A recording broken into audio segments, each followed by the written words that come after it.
नमस्कार, ask planet में आपका स्वागत है। मैं यशराज आज दाम्पत्य जीवन के बारे में बात करूँगा। आपका जीवन साथी कैसा होगा? उसके अंदर क्या गुण होंगे? वो कैसा दिखता होगा? इन सब विषयों के बारे में मैं चर्चा करूँगा कि इन सारी चीज़ों को जन्म कुंडली से कैसे देखा जाए। तो इसको शुरू करने से पहले कुछ अनुरोध है आपसे, अगर आपने चैनल को अभी तक सब्सक्राइब नहीं किया है, तो चैनल सब्सक्राइब कर दीजिए। क्योंकि अब अभी बहुत सी चीज़ें मुझे बतानी है, अगर आप मुझसे जुड़े रहोगे, तो ही आप जान पाओगे। तो अब जन्म कुंडली में जो सप्तम भाव होता है, वो आपके दारा का होता है। दारा अर्थ का मतलब है कि आपके जीवन साथी का होता है, आपके स्पाउस का होता है। ये महिला की कुंडली हो या फिर पुरुष की कुंडली हो, दोनों के लिए ही सप्तम भाव ही जो है, वो दारा का होता है। अ, अष्टम भाव जो होता है वो सस्टेनेंस ऑफ मैरिज होता है। मतलब कि आपका जीवन साथी या फिर आप कहो कि आपके विवाह से कितना लाभ होगा, आपका विवाह टिकेगा कि नहीं, ठीक है? उसके लिए अष्टम भाव देखते हैं। लोग कहते हैं कि सिर्फ महिलाओं के लिए देखना चाहिए, बट मेरे हिसाब से महिला और पुरुष दोनों के लिए ही अष्टम भाव जो है वो मैरिज का जो सस्टेनेंस है वो बताता है, ठीक है? नवम भाव जो होता है वो लीगैलिटी ऑफ मैरिज होता है। अ, ये सप्तम से तीसरा भाव होता है और जैसा कि मैंने पहले भी बताया हुआ है कि छठा जो होता है वो किसी भी भाव से उसका ऋण होता है, उसका प्रारब्ध होता है। तो सप्तम से जो छठा होता है वो 12वां भाव होता है। इसीलिए उपपद लगन वगैरह का काफी चर्चा है, उससे भी देखते हैं क्योंकि वो प्रारब्ध होती है, ठीक है? अब जो सप्तम भाव से जो तीसरा भाव है वो नवम भाव है, आपका भाग्य। और जो आपका 12वां भाव है, उससे जो नवां भाव होता है, वो उसका कर्म होता है, ठीक है? और तीसरे से जो 12वां होता है, वो चौथे भाव में आएगा, 7वें से तीसरे में, ठीक है? अ, ये सारा ये सारा जो है वो आप 7वें से लीजिए। अगर मैं सात तीसरा बोल रहा हूँ तो नवम भाव है, आपके लगन से। तो नवम भाव से या फिर 7वें से जो तीसरा भाव है, वहाँ से जो है वो आप लीगैलिटी ऑफ मैरिज देखेंगे। और जो 12वां भाव है तो फिर वो शयन सुख आदि चीज़ें हैं। तो ये काफ़ी चीज़ें हैं जो हम विवाह में देखते हैं। मैं धीरे-धीरे आने वाले अपने वीडियोज़ में इन सब का इस्तेमाल बताऊँगा, ठीक है? आज मैं सिर्फ़ सप्तम भाव को पकड़कर कैसे करेंगे, बेसिक्स का यूज़ कैसे करेंगे वो मैं बताऊँगा। क्योंकि देखिए बहुत लोग बहुत एडवांस टेक्निक्स के पीछे भागते हैं। एडवांस टेक्निक्स जो हैं वो अच्छी है, मतलब वो काम बिल्कुल करेंगी और वो बिल्कुल ज़रूरी भी हैं, क्योंकि वो कन्फर्मेशन करती हैं चीज़ों का, ठीक है? वो आपको वो मोहर लगा कर देती हैं कि हाँ, जो तुमने बेसिक से निकाला है, वो सही निकाला है। तो एडवांस टेक्निक वहाँ पे काम करती हैं। अगर आप बेसिक्स नहीं जानोगे, अगर आप बेसिक्स से अगर आप कोई बना नहीं रहे हो फाउंडेशन, तो फिर आप नहीं कर सकते हो भविष्यवाणी। अगर आपको पता नहीं हो कि केतु जो है वो कोलेस्ट्रॉल का कारक है, तो फिर आप कैसे बताओगे कि कोलेस्ट्रॉल जैसी बीमारी कहाँ से आएगी? अगर आपको ना पता होगी जो शनि है वो नीची जाति में विवाह कराते हैं, अपने से जो है वो नीचे स्तर के व्यक्ति से विवाह कराते हैं, तो फिर आप कैसे करोगे भविष्यवाणी? ठीक है, तो ये सारी चीज़ें आपको पता होनी चाहिए कि एक कारक ग्रह जो है वो क्या कराता है। अब देखिए वहीं पे मंगल जो है वो वर्दी का कारक है, ठीक है? जो ड्रेस होती है, यूनिफ़ॉर्म ड्रेस, उसका कारक मंगल है। अब अगर मंगल का प्रभाव पड़ रहा है सप्तम भाव पर और बृहस्पति वगैरह का भी प्रभाव पड़ रहा है, तो आप कह सकते हो कि आपका पति किसी ऐसे कार्य में होगा जहाँ पर वर्दी पहननी पड़ती होगी, ठीक है? मतलब पुलिस में हो सकता है, वो किसी मर्चेंट नेवी में हो सकता है या फिर इवन ऐसे किसी स्कूल में हो सकता है जहाँ पर ड्रेस कोड हो, ठीक है? तो जो ड्रेस कोड होता है वो मार्स का होता है। तो ये सारी चीज़ें आपको अगर नहीं पता है तो फिर आप भविष्यवाणी आगे कैसे करोगे? ठीक है? इसीलिए मैं बार-बार स्ट्रेस करता हूँ कि बेसिक्स का इन्फॉर्मेशन नॉलेज होना बहुत ज़रूरी है। एक एडवांस से एडवांस लेवल की ज्योतिष को भी बेसिक्स का नॉलेज होना चाहिए और यही बेसिक्स का नॉलेज है जिसकी वजह से ज्योतिष कभी भी कोई मास्टर नहीं कर पाएगा। क्यों? क्योंकि दुनिया में इतनी सारी चीज़ें हैं, क्या-क्या आदमी देखेगा किस ग्रह से? लेकिन हर चीज़ को हर एक ग्रह बताता है और वो जो पतली-सी जो बारीक-सी रेखा है ना, वही डिफाइन करने में दिक्कत होती है और वो रेखा तभी डिफाइन हो पाएगी जब आपको बेसिक्स का उतना ही बारीक ज्ञान होगा, ठीक है? तो इसीलिए मैं भी आज भी मैं बेसिक्स को पढ़ता हूँ और मुझे लगता है कि मैं अपने अंतिम दिन तक ज्योतिष के मैं बेसिक्स को पढ़ता रहूँगा। एडवांस टेक्निक्स जो है वो तो ज़रूरी है ही, लेकिन बेसिक्स एडवांस टेक्निक से भी ज़्यादा ज़रूरी है। तो सप्तम भाव के बारे में बात करेंगे। तो सप्तम भाव पे जैसे ग्रहों का प्रभाव होता है, सप्तम भाव पे जैसी राशियों का प्रभाव होता है, वैसा ही आपके पति का या फिर आपके पत्नी का आपके पार्टनर का कैरेक्टर होता है, स्वरूप होता है, उसका प्रोफ़ेशन भी आप एक झलक में देख सकते हो, क्योंकि लगन से हम प्रोफ़ेशन भी देखते हैं, सर्वार्थ चिंतामणि कहती है। और क्योंकि लगन भाव फाइनल भावार्थ भवम है, तो आप उससे देख सकते हो। अगर मैं ये भी बता दूँ कि सप्तम भाव में धनु राशि में सूर्य बैठा है, तो आप उस जातक को कह सकते हो कि आपका जो स्पाउस होगा वो पढ़ाने का काम करता होगा गवर्नमेंट में, गवर्नमेंट उसमें, ठीक है? या फिर किसी एडमिनिस्ट्रेटिव लेवल पे कोई आईएएस ऑफिसर होगा, क्योंकि धनु राशि आईएएस ऑफिसर बताती है। तो आप सिर्फ उस राशि से प्रेडिक्ट कर सकते हो, क्योंकि लगन जो है वो हर भावों का फाइनल भावाद्भवम होता है, और सप्तम भाव जो है वो आपका पत्नी है, उसके लिए वो भाव फाइनल भावाद्भवम है, ठीक है?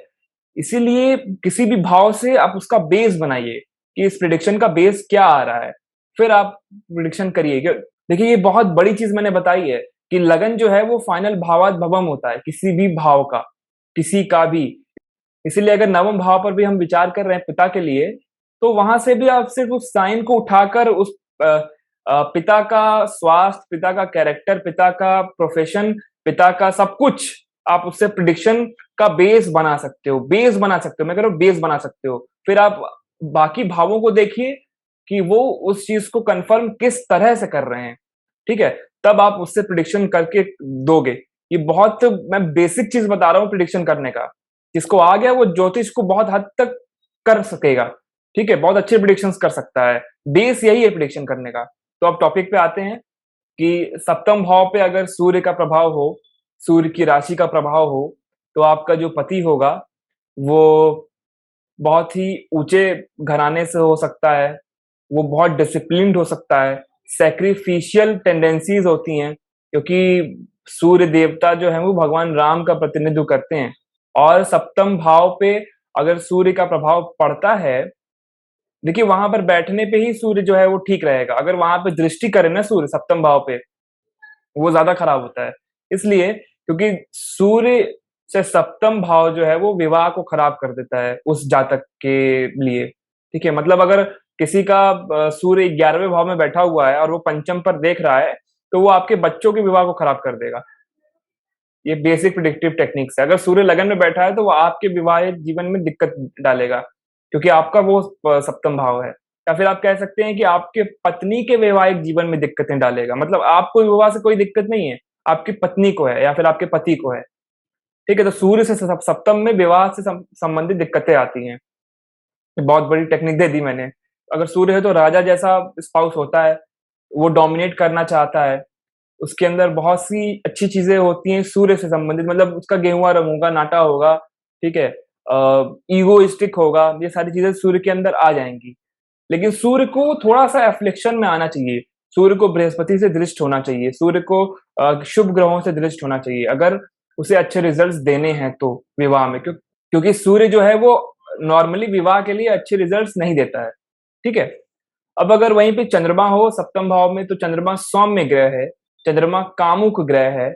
और अगर किसी तरह की तामसिक प्रवृत्ति सप्तम भाव में बढ़ रही है, मतलब शनि का प्रभाव वहाँ पर ज़्यादा आ रहा है, राहु का प्रभाव आ रहा है, मंगल का आ रहा है, ठीक है? शुक्र के भी साथ में आ रहा है, कुछ ऐसे नक्षत्र पकड़ के बैठा हुआ है, तो फिर वो चंद्रमा सप्तम भाव में जो है वो पति का या फिर पत्नी का कैरेक्टर पे डाउट करा देता है, ठीक है? फिर वहाँ पे दिक्कतें आती हैं। अगर वो अच्छा है, तो फिर पति या फिर पत्नी, तो फिर आपका जीवन साथी जो होगा, वो बहुत ही हास्य स्वभाव का होता है, सुंदर होता है, कोमल होता है, जल से संबंधित कार्य करने वाला होता है, वो टिकता नहीं है एक जगह पे, ठीक है? ये सारी चीज़ें होती हैं, इमोशनल होता है, मतलब पहली बार मिलेगा भी थोड़ा इमोशनल हो जाएगा, ठीक है? तो ये सारी चीज़ें होती हैं। उसका घर ऐसी जगह पे हो सकता है जहाँ पर कोई पोखरा, तालाब या फिर समुद्र के किनारे ऐसा कुछ हो सकता है, ठीक है? अगर चंद्रमा है तो। अगर वहीं पे मंगल हो सप्तम भाव में, तो फिर वो जैसा मैंने पहले बताया कि ड्रेस पहनने वाला हो सकता है। वो काफ़ी रिस्पॉन्सिबिलिटी लेता है, मतलब अपने आप मंगल क्या है, मंगल हमेशा आगे रहना चाहता है, तो वो अपने आप को हमेशा आगे से कर करेगा। देखिए, एक बहुत बड़ी बात है कि मंगल लड़ाई करता है, लेकिन सूर्य लड़ाई करवाता है, ठीक है? अगर सूर्य हो वहाँ पर सप्तम में, तो वो अपने से नहीं लड़ेगा, वो आपस में लड़वा देगा। अगर मंगल हो, तो वो खुद लड़ता है, जो उसका जीवन साथी होता है, ठीक है? और मंगल अगर है, अगर मंगल शुभ प्रभाव में है, तो अच्छा पैशन होता है मैरिड लाइफ में, बहुत बोल्ड, बहुत अच्छा होता है वो स्पाउस, ठीक है? वो अच्छे रिजल्ट्स भी मंगल देता है सप्तम में बैठ करके। अब अगर बुध हो, तो बुध चालाक है, बुध व्यापारी है, बुध मल्टीपल चीज़ें हैं। बुध जो है वो बहुत ही विद्या का कारक है। तो अगर बुध सप्तम में हो, तो ये सारी चीज़ें हो जाएँगी। पति या फिर पत्नी जो है वो उनसे से संबंधित व्यापार कर सकता है, उससे संबंधित उसका कार्य हो सकता है। वैसे जगहों के आस-पास रह सकता है। दिशा जो है वो भी आप ग्रहों की इस्तेमाल करिए। बुध की दिशा जो है वो उत्तर दिशा है, तो वो आप इस्तेमाल कर सकिए, उत्तर दिशा से हो सकता है। और भी चीज़ें हैं बुध की। एक चीज़ बुध की खराब है कि बुध मल्टीप्लिसिटी देता है। अगर वो एफ्लिक्टेड हो गया, अगर वो शुक्र वगैरह के प्रभाव में ज़्यादा आ गया, चंद्रमा के आ गया, तो वो मल्टीपल रिलेशनशिप दे देता है, ठीक है? ये भी आती है बुध के साथ दिक्कत। अगर बृहस्पति सप्तम भाव में हो, तो बृहस्पति देखिए नेचुरल भाग्य का कारक है, तो भाग्योदय कराता है विवाह के बाद। लेकिन अगर वहीं पाप प्रभाव में हो, तो भाग्य को भी नीचे गिरा के रख देता है, दोनों चीज़ें हैं। बृहस्पति पीले वर्ण का है, तो फिर वो जातक उसकी पत्नी जो होती है वो हिष्ट-पुष्ट होती है, वो ना बहुत पतली ना बहुत मोटी। बहुत ज्ञानी होती है, बहुत सबको लेकर के चलने वाली होती है, शांत स्वभाव की होती है, ठीक है? ऐसी चीज़ें होती हैं। वही चीज़ें आप पुरुषों के लिए लगा लीजिए। शुक्र अगर सप्तम भाव में हो, तो आँखों में दिक्कतें आती हैं, पति को या फिर पत्नी को, लेकिन सुंदर बहुत होता है। वो मल्टीपल रिलेशनशिप्स भी दे सकता है, अगर वो पीड़ित है तो। अच्छी वाणी होती है उसकी। विवाह के बाद बहुत धन आता है, क्योंकि शुक्र जो है वो धन का कारक है। अब विवाह होगा तो शुक्र एक्टिवेट होगा, तो उसके बाद धन आएगा, उसकी समृद्धि वैभव बढ़ने लगेगा। अगर वो एफ्लिक्टेड नहीं है तो, अगर वो एफ्लिक्टेड है तो फिर बहुत बुरा बात है। उसी तरह से शनि हो सप्तम में, तो थोड़ा विवाह लेट होता है। मैं तो कहता हूँ कि अगर शनि सप्तम में है, तो ऐसी व्यक्ति से विवाह करना चाहिए जो पढ़ा लिखा हो, ठीक है? और थोड़ा सांवला हो रंग का, अगर भारत देश की मैं बात कर रहा हूँ, तो वो थोड़ा सांवला हो और पढ़ा लिखा हो। अगर बहुत गोरे चिट्ठे व्यक्ति से विवाह हो जाता है ना, तो फिर वो दिक्कतें करता है वहाँ पर शनि सप्तम में बैठ कर के। वो वैवाहिक जीवन अच्छा नहीं रहने देता है। और अगर शुक्र वगैरह का ज़्यादा प्रभाव होगा ना, तो फिर वो ऐसे ही व्यक्ति से विवाह हो जाता है। क्योंकि देखिए, गोरा व्यक्ति कौन है? चंद्रमा या शुक्र है। और दोनों अगर शनि के साथ आएँगे, तो फिर चंद्रमा जो है वो मानसिक दिक्कतें देगा, और शुक्र जो है वो थोड़ा विलासिता और ग्रेस खत्म कर देता है मैरिड लाइफ का। इसीलिए मैं रिकमेंड नहीं करता हूँ कि अगर शनि सप्तम में है, तो बहुत ही ज़्यादा खूबसूरत व्यक्ति से शादी की जाए। एक नॉर्मल व्यक्ति से शादी करनी चाहिए, क्योंकि होगा तो फिर वो दिक्कतें करेगा या फिर उसके हेल्थ में प्रॉब्लम्स होंगी, ठीक है? तो वो वैसे अगर जिसके में होता है ना शनि और चंद्रमा दोनों का प्रभाव बहुत ज़्यादा, उसकी हो ही जाती है शादी, फिर कोई ज्योतिषी कोई काम नहीं करेगा। राहु केतु जो है वो जैसे ग्रहों के प्रभाव में आएँगे वैसा वो फल देंगे। वहाँ पर केतु जो है वो थोड़ा सेपरेटिव होता है, अगर केतु सप्तम में होता है तो पति और पत्नी एक साथ रह ही नहीं पाते हैं छत के नीचे। कभी वो बाहर रहेगा, कभी ये अंदर रहेगा, कभी इस तरह से होता है, अगर वो बेनिफिक रिलेशंस में है। अगर फिर भी अगर मतलब केतु बहुत अच्छे रिलेशंस में है, और फिर भी अगर पति-पत्नी पता है एक रूम के अंदर ज़्यादा समय तक नहीं रहते हैं। मतलब अगर पति उस रूम में बैठा है तो पत्नी दूसरे रूम में जाकर बैठेगी। मतलब वो डिफरेंस आ ही जाता है वहाँ पर, ठीक है? लेकिन अगर राहु हो तो दोनों चिपक के रहते हैं, दोनों साथ-साथ रहते हैं।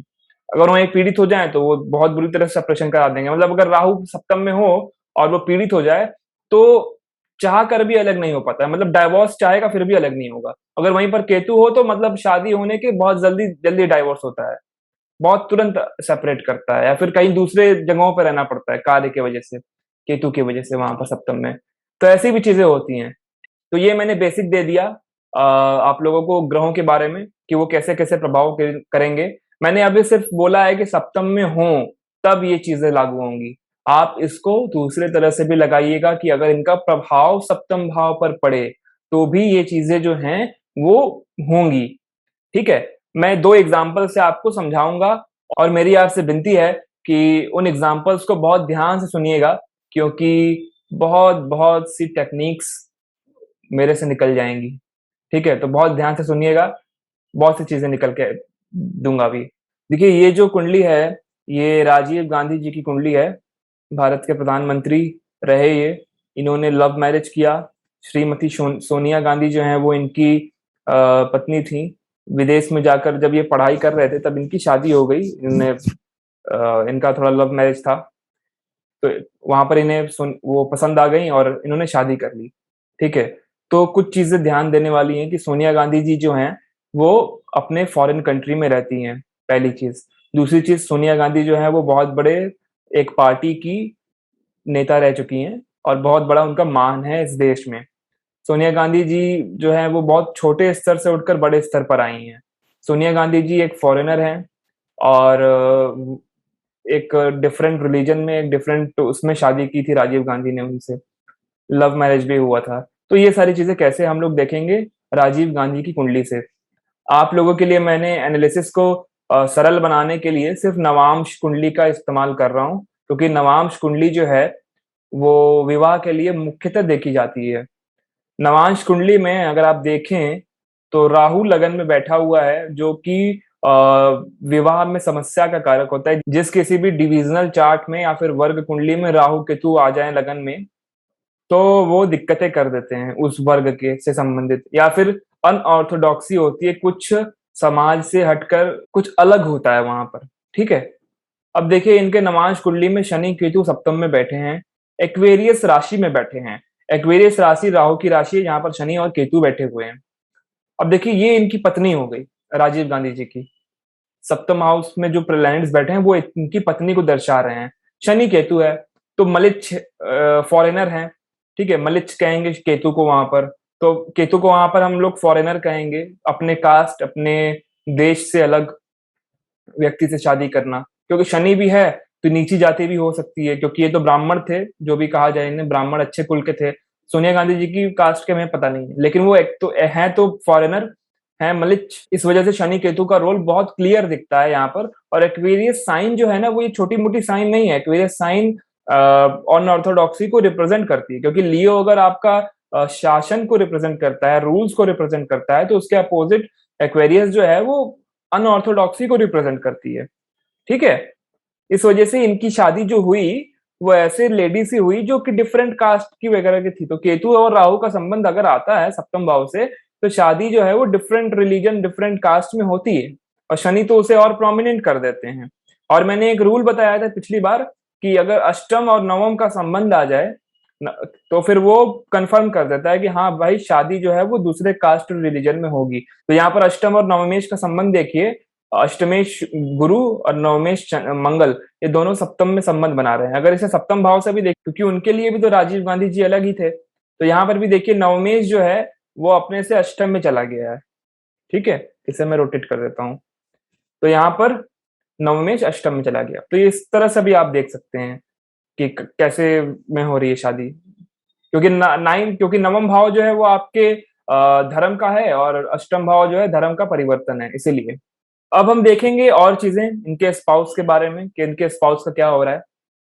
करना क्या है कि इसे आप लगन बना दीजिए, ठीक है? आपको सब पता चल जाएगा।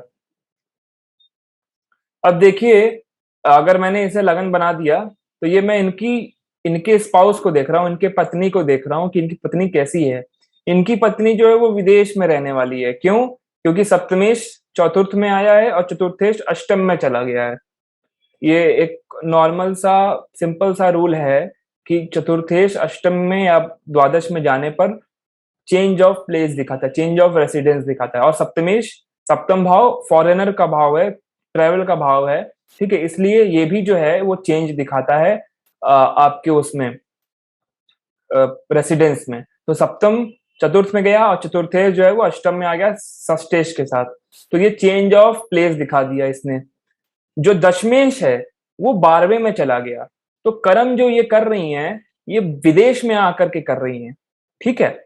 ये यहीं से दिखता है। तो ऐसा आप कह सकते हो कि राजीव गांधी जी की ऐसे व्यक्ति से शादी होनी थी जो कि पहले तो शनि केतु का प्रभाव लिए और उसका परिवर्तन होगा, घर बदल जाएगा बहुत एक बड़े वे में। चौथे में सूर्य बैठा है तो राजशाही चीजें होंगी, राजशाही घर मिलेगा। और दशमेश 12वें में चला गया है, तो इनका जो कर्म का जो भूमि है वो विदेश में है, ठीक है। तो आप इससे करके कह सकते हो कि ये कितना क्रिस्टल क्लियर बता रहा है कि विवाह जो ऐसे व्यक्ति से होगा जो ऐसी संभावनाएं रखेगा, ठीक है। तो यहाँ से आप ये प्रेडिक्ट कर सकते हो। तो ऐसे आप अपने जीवन साथी के बारे में जान सकते हो, ठीक है। पहले तो सप्तम पे देख लीजिए, फिर उससे उसे अच्छी तरह से देखिए कि वो कहाँ-कहाँ से संबंध बना रहा है।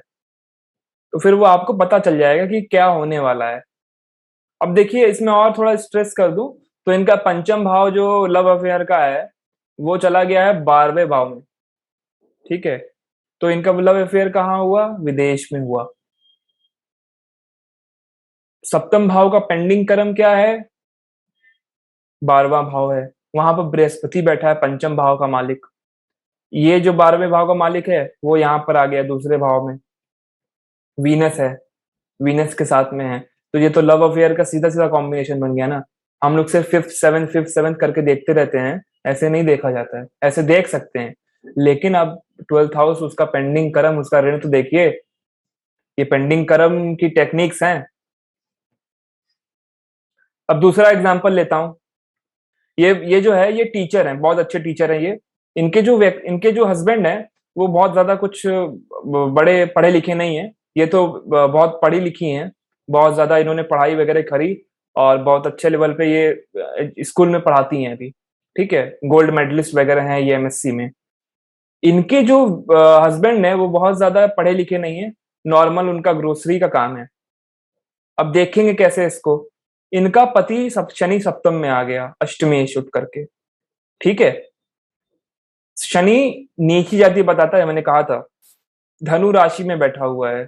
सप्तमेश जो है वो चौथे घर में आ गया। इन्होंने अपने बगल वाली गली में शादी कर ली, ठीक है?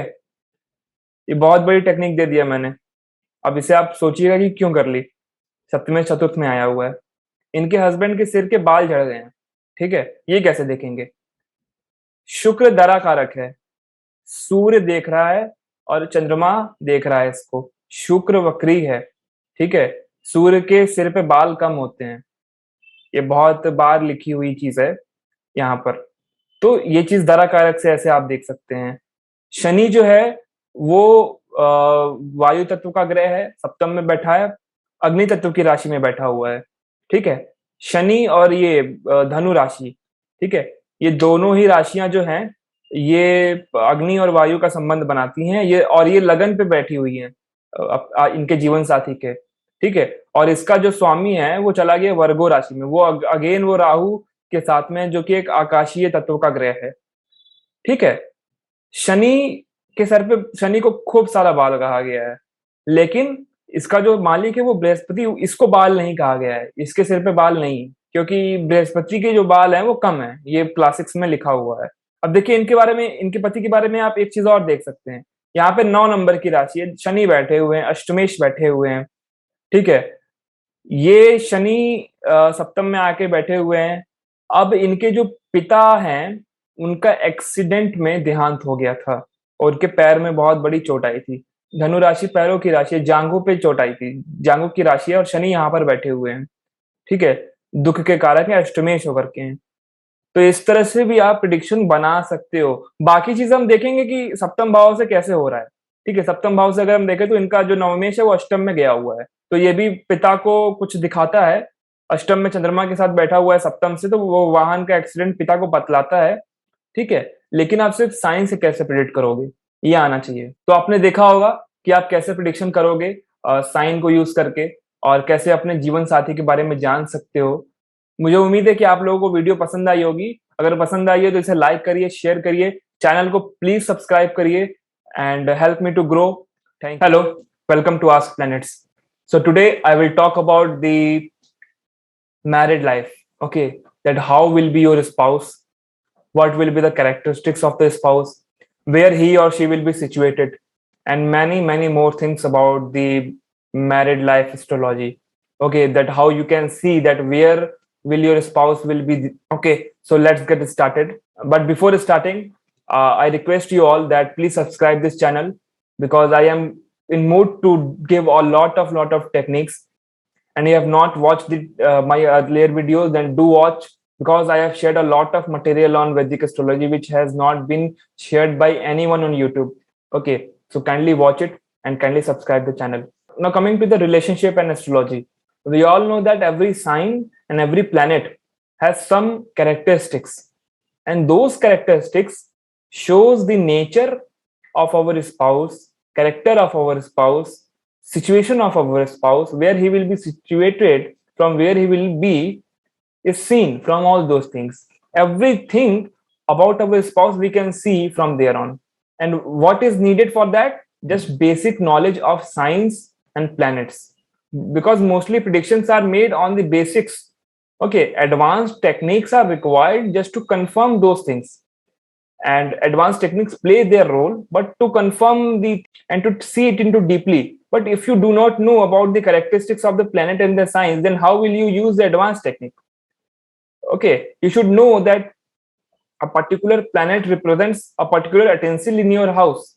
For example, pressure cooker is represented by Shani, by Saturn, because pressure cooker is a airy element. Okay, and Saturn is a airy planet. That's simple. Similarly, you should know everything about the planets and science. Then what do they represent? And if you do not know, then it is waste to do astrology. Okay, please, I still learn about the science, planet, and the basics of astrology, because fundamentals are the toughest and fundamentals are the key in any subject. Okay, without a perfect knowledge of them, it is wasteful to study this subject. But in astrology, fundamentals are the toughest and the toughest of the all our subjects, because it is keep on improving every day. Okay, nowadays what is happening, that new elements are coming in the world. Planet science and nakshatra represents everything in the universe, and how we should know, and we astrologers have to know that what a planet represents. There are millions of things in the world, and only 9 planets, 12 zodiac signs, and 27 nakshatras are for us. So it is pretty difficult for us to define that what a planet actually represents. That's why it is a very small thread line which defines the subtleness of the prediction. Now coming to the topic, that how to determine the nature, the characteristics of the spouse. For example, we all know that Lagna Bhav, or the ascendant Bhav, is the final Bhavat Bhavam of everything. And 7th house is the spouse, ascendant is us. Now, 7th house is the final Bhavat Bhavam of your spouse, because when we make the Lagna as the 7th house, then it will be the final Bhavat Bhavam. So we can predict everything from just 7th house. For example, if someone having Sun in the Sagittarius sign in the 7th house, then spouse will be in teaching profession in a government school or government college. He can be at a good administrative position. He can be an IAS officer. Okay, or he or she can be involved in some kind of he can be a judge. Spouse can be very religious and very strict about the religion and spirituality, because Sagittarius represents all those things, and Sun is the government, Sun is the discipline. So we can predict everything about it. We can also predict that the father of the spouse will be at such position. Okay, we can predict it. In this way, we can make predictions just from the Lagan Bhav, just from the 7th house, because it is the final Bhavat Bhavam of that house. If we make that house as Lagna, if we are judging the spouse completely, okay, so is with the case your ascendant. That's why ascendant is very important. And if you are making any house as ascendant, then that is very important. You can predict everything about that. So this is the basic which I am telling you, and I'm telling a very, very major thing about the techniques. It is the code of astrology, and we actually misses, we look for the houses. Houses are important, but first see the particular house, what it represents, which relative it represents, and just predict from that sign, and then later on see, make that relative as ascendant and predict about it. The same we will be doing for the spouse. To know about a spouse, we will make 7th house as ascendant and we will predict. Okay, but before making ascendant, look at the 7th house. Which planets are uh, influencing that house from your Lagna? Okay, that will give the base of the prediction. Now, 7th house is your spouse. 9th house is the legality of the marriage, because It is 10th from the 12th house of prarabdha of marriage. Okay, ninth house is legality of everything, and it is legality of your marriage as well, because it is third from the ninth, third from the seventh, and third from the any house is the paperwork. Okay, so the paperwork of your marriage is the ninth house. Eighth house is the sustenance of the marriage, because eighth house is the gain of your marriage as well. It is also the sustenance of your marriage. So these are the secondary thing. But today in this video, I will only talk about the seventh house, and in upcoming videos, I will talk about the eighth and ninth and 12th houses. So each planet which is influencing the seventh house will give some clue about the spouse characteristics, about spouse nature. Starting with sun. If sun is in the seventh house, what is sun? Sun is your discipline. Sun is rules. Sun is king. Sun is ego. Okay, so if sun is influencing the seventh house, then that sun is very powerful. Then the spouse having those characteristics, spouse will be dominant. Spouse may ignite a war, because sun does not fight itself. Sun has a simple rule of divide and rule. Okay, this is the rule of sun. So sun will just ignite the fight between two people. This could be the characteristics of a spouse if it is in a malefic association. If it is in a beneficial association, then spouse will be disciplined, spiritual, very loyal. Okay, this will be the characteristics. He will, appearance wise, spouse will be short, wheatish, very charming face. These are the characteristics of the sun. But remember, sun can be in seventh house, sun can be in the ascendant house. And if sun is in the ascendant house, then seventh from the sun is always destroyed. The married life of the person is destroyed. If sun is in the seventh house, then your married life is destroyed, because you are the person. And if the sun is in the lagna, then your spouse married life is destroyed. You may be happy in your marriage, you may not have some problems, but the problem will be to your spouse. Okay, he is not able to carry the load of the marriage. Similarly, if sun is in the ninth house, I am extending the technique. The third house is aspecting. The married life of your siblings will not be good. Okay, so you can use it in this way. This is a very big technique which I have given now. I have many such rules, but I will give in my upcoming videos. So please stay tuned with me. So please subscribe this channel as soon as possible and share others to subscribe. Because as soon as my subscribers will increase, the techniques in the videos will get increased. Okay, so please do it. Now coming to the moon. Moon is the smooth planet. Moon is a lustful planet. Moon is not stable. Okay, moon is emotional. So these will be the characteristics of your spouse. He or she will be beautiful. Spouse will be lusty if other tamasic planets are influencing it, like Venus and Saturn and Rahu. Okay, so his spouse can be lusty as well. Okay, if Mercury is also there, it can be multiple relationships. Similarly, if moon is in benefic association, then his spouse will be extra caring, emotional, very loving. Okay, this will be the nature of his spouse. A spouse will be jolly in nature as well. If Mars is in the seventh house, then his spouse will be dominant. Then his spouse will take responsibilities. His spouse will lead from ahead. His spouse will fight. Beautiful thing about Mars is that Mars represents dress code. So if Mars is in the seventh house, then his spouse may have some dress code in his profession. Then his spouse will have some dress code. Okay, he can be in police, because Mars represents police. Dress code can be in many professions, because police officers, army officers, people in hospitals have dress code. Okay, and Mars represents all these things. So as per the association of the other planets, the dress code will change. But Mars in seventh house gives some kind of dress code to the spouse. If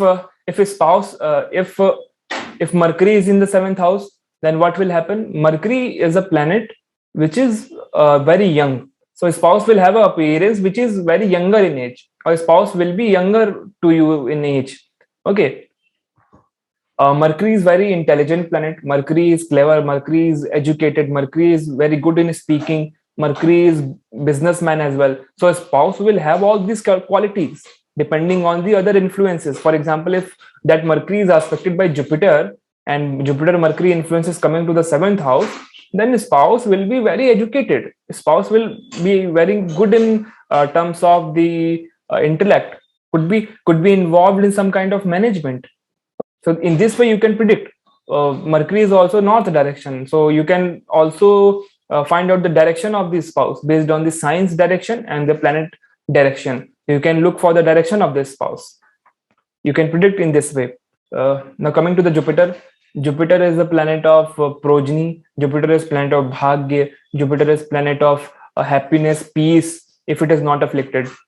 So this will be the nature of your spouse. Jupiter gives a chubby face, chubby body to the spouse. Okay, if it is affecting the seventh house, the spouse will be very humble, very wise in nature, as per the Jupiter. The luck will rise after the marriage. A lot of children will be there in the marriage. Okay, so in this way you can predict.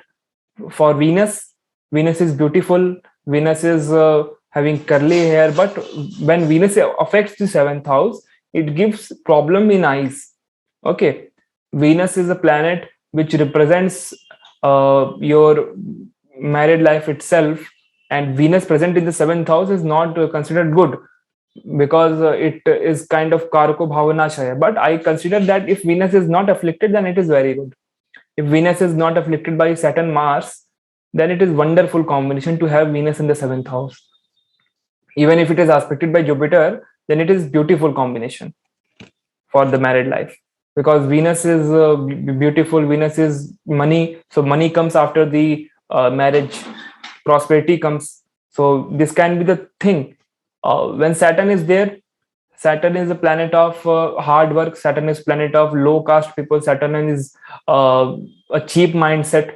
Okay, but if Saturn is very good in nature, then Saturn can be very patient person, down to earth personality spouse. But I recommend that if Saturn is in the seventh house, then one should not marry a very beautiful spouse.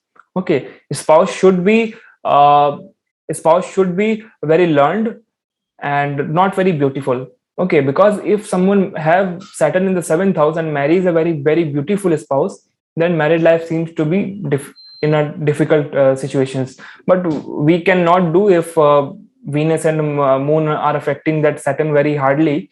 Then unfortunately, person gets the very beautiful spouse with Saturn in the seventh house, and it creates issues in the married life. If a spouse is very beautiful with Saturn, if Rahu or Ketu are in the seventh house, then Rahu is a very sticky planet. The couple will always be together. If Ketu is there, then they cannot be together. They will be separated. They will be away because of some reasons.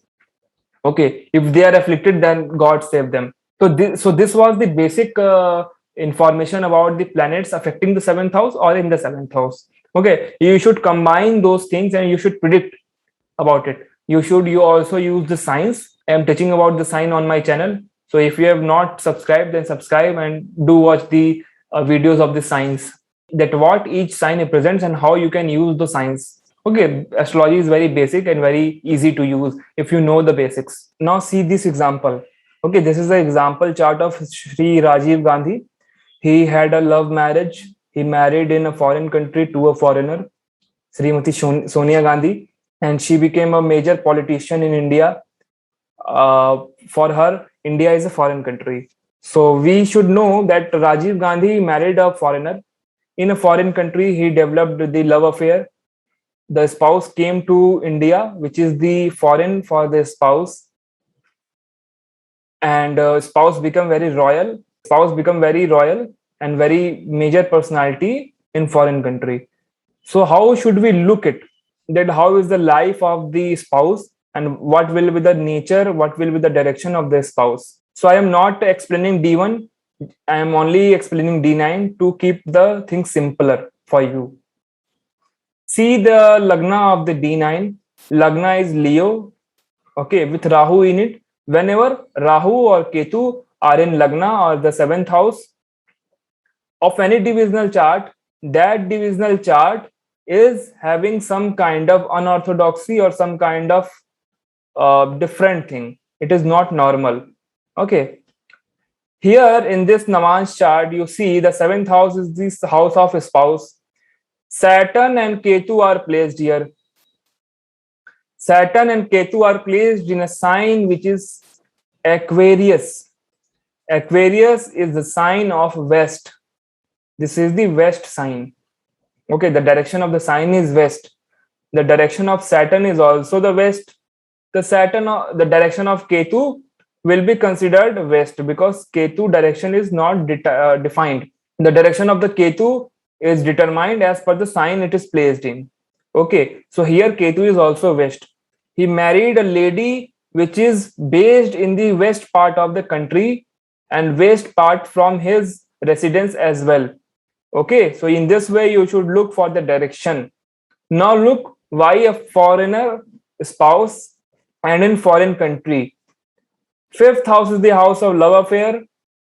The lord of the fifth house is in the 12th house, which is also the prarabdha of the marriage. So the prarabdha of the marriage, the pending karma of the marriage is related to the fifth house prominently. Okay, and Jupiter is there. So love affair in foreign country is clearly seen with the fifth lord in the 12th house. Now Saturn, Ketu, we know that Ketu and Rahu are well known for the unorthodoxy. They are known as foreigners for anyone. Okay. Saturn is low caste person. I do not know the caste of the Sonia Gandhi, but Saturn Ketu definitely shows that someone is getting married with the person who is not belonging to his caste, religion. Now to see completely the spouse, we will just make seventh house as Lagan chart. Now see the fourth house. The fourth lord is gone to the eighth house with the sixth lord. Fourth lord in eighth house is a classical combination of change in residence.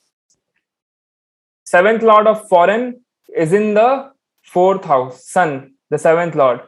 Rahu is placed in the seventh house, so Sun is carrying Rahu element as well. She has shifted to the foreign country. 10th house is the strength of the fourth house, and it is also the karam of the native. So the karam of Sonia Gandhi is in the foreign country in the 12th house. Saturn is 12th lord aspecting the 10th house again. This 10th lord is exalted in the 12th house. Sun is also aspecting the 10th house. Rahu is present in the 7th house. Okay, so you should see that his spouse, because Rahu is in the 7th house, spouse was a politician.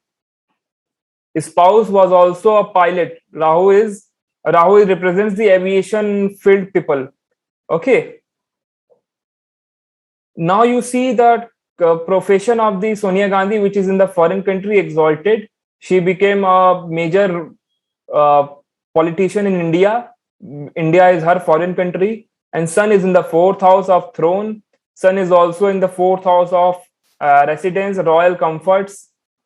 Sun is seventh house, royal comforts of Rahu, which is politics, aspecting the 10th house. So Sun is also influencing the 10th house of Karam, which is politician. Okay, so in this way, you should see about the nature, about the life of the spouse. I have given major rules, major technique to see about the spouse. If you know about the signs, then you should be knowing that Aquarius is the natural bhavat bhavam of the 12th house, and it is placed in the 7th house. Aquarius is well known for the foreign affairs. It is again showing the spouse is coming from the foreign or a different or a distance place. In this way, you should read. Now, coming to the second example. This girl married a person who is working at grocery shop, who has grocery shop. But the native, the person, this lady is very much educated. She is gold medalist in MSc and very educated. Now she is a teacher, but married a very normal person who is working at grocery shop and not very educated. See Saturn in the 7th house in the sign of Sagittarius. What Saturn is limiting here for the spouse is the higher knowledge, Sagittarius sign. I had told you that from only sign we can predict.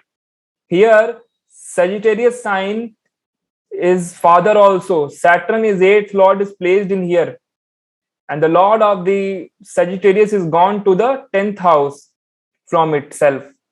Rahu is again a planet of storms. Okay, his father died while driving the vehicle. An accident happened because some kind of wind flow has disturbed his vision. Okay, Rahu and Saturn clearly showing the accident of the father from just from the sign as well. Okay, now later we can see the ninth house from the spouse, which is the father house. It is placed in the sun's, and the lord of the Leo is in the eighth house from the seventh house. Okay, so this also shows the event happened to the father. I'm not more explaining about the death of the father. You should watch my videos because I have given a lot of techniques to see death. Now she married to a low caste person because Saturn is placed here. She married to a person who is living just behind her house, so very close. See the seventh house in the fourth house. Okay, now think about it. I have given the technique that why I told this, the seventh lord in the fourth house.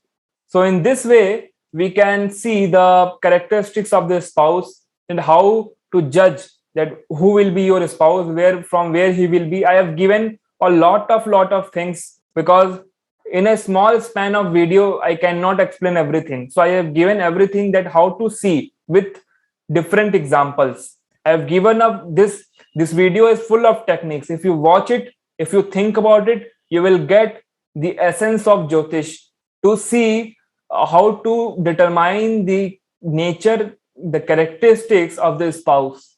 Okay, no one will give you this kind of explanation. You will not find anywhere on YouTube. And I promise that with increase in the subscribers, I will also increase the knowledge of the videos to at another level.